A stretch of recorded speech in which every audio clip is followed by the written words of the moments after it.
It's getting very cold in Sydney, but the captaincy options are heating up. Saying that, I'm still wearing my dressing gown tonight. We've got some really great captain options to talk through this week. Look, obviously, no Nico Hines, no Payne Haas, no Nathan Cleary. So it opens the field up a bit. I'm going to jump right into one first here, Biz, and I'm just going to talk about Jack Belin to start off. He's probably the guy that I'm going to captain this week, and I'm going to lay out a couple of stats. First one here, when JDB plays 70-plus minutes, he averages 72 points a game in 2023. When he plays 60-plus minutes, he averages 68 points a game. So for JDB, look, he's going to get that big minutes role. Blake Laurie's out of the team. I think he's a surefire option at captain. Do you have any other guys that you think are in that category of at least a reliable 50-point scorer this week? Yeah, for sure. He's not on this list, but I'll probably be thinking of Damien Cook myself.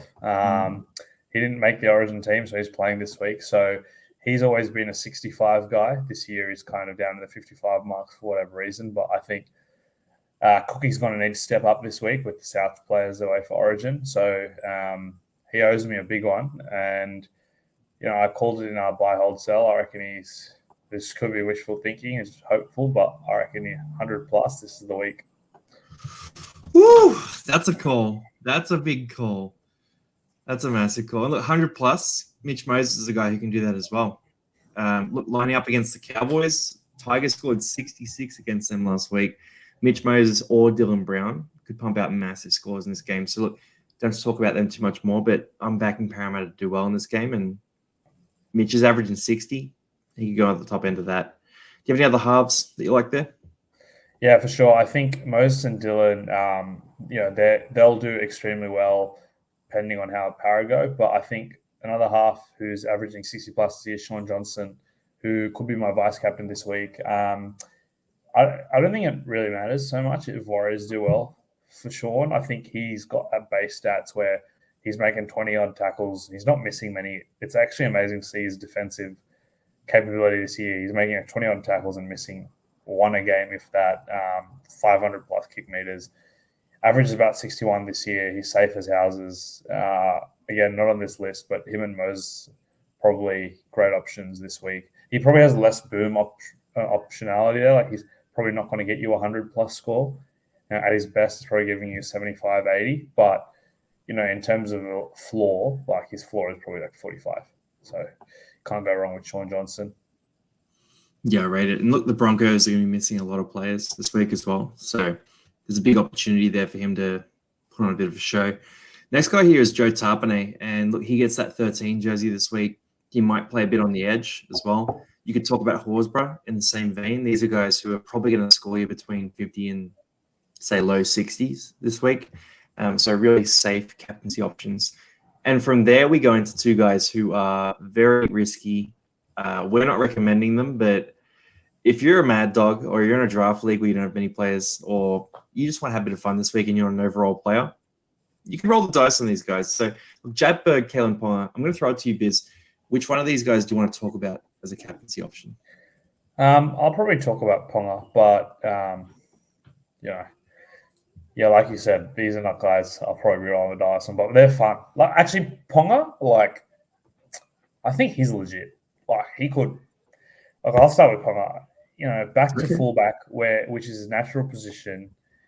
He'll be probably a bit, ticked off that he didn't make the Origin team. I would have thought, he deserved to be there, but I reckon he goes pretty gangbusters this game. He's been looking threatening from the 6 role. I reckon this week opens it up. They're up against Manly, right? Who aren't that great defensively.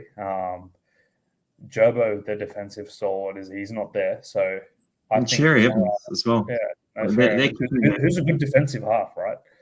And I think who's in the halves league, Cooper Johns and Schuster, both shady defenders at best. I think Kalyn's in for a big day out. He could go 75 plus, I reckon. Whew, 75 plus. He also could, look, I can just tell now that I've said that he's HIA first minute, but if he plays 80 minutes, he's going 75 plus. Well, no, Ponga's range of scores is the highest of any player in the comp. That's why, look, he's sitting there with his 28.8 average. But he's a guy who could score you -9, or he could score you, 100 any given day. So the matchup's not bad. I think he's more interesting on a super coach sort of format, but YOLO. Last guy here is Jack Bird. Look, he's averaging 52.2. He's behind all these guys above in a lot of ways. Jack Bird's upside is not that insane. He's just not that involved as an attacking player. For an edge back row, he's quite involved, but he's not a guy who's going to score you 80 plus most weeks. Saying that, he's had the week off last week. He'll come back fresh. He's going to have to do a lot in this game. And they've got a pretty tough game against the Dolphins. So I think we might see one of those trademark crab running Jack Bird performances where he just puts on a really good show in terms of those base stats. So the meters, the tackle breaks, some offloads that probably aren't that useful for the Dragons, but score you big fantasy points. So he could be juicy. If we were going to pick our top three each, Biz, I'll go first here. And for me, it goes Jack Belin number 1, Mitch Moses number 2, and then I think Sean Johnson number 3. I think the order we went with is pretty spot on. Do you back that 3, or do you have someone else in there? Yeah, I think for me, it would probably be Jack Belin number 1. I don't have him this week. I think Cook number 2 is on this list. And a sneaky guy that I might have in there because, to be honest, in a buy round, I just want someone who can just get me 60. Like, that's all I ask for. Like, please, And I think that guy is Tohu Harris, another guy we haven't mentioned here, but we covered in buy, hold, sell. Like, they're getting some troops back, so I'm not sure if he plays 80, but I think more likely than not he will, and he's safe as houses for a 60 score. So I'd actually slot Tohu Harris in as my 3, just because in a buy round, I just want a reliable 60. I trust forwards a bit more than I do for halves.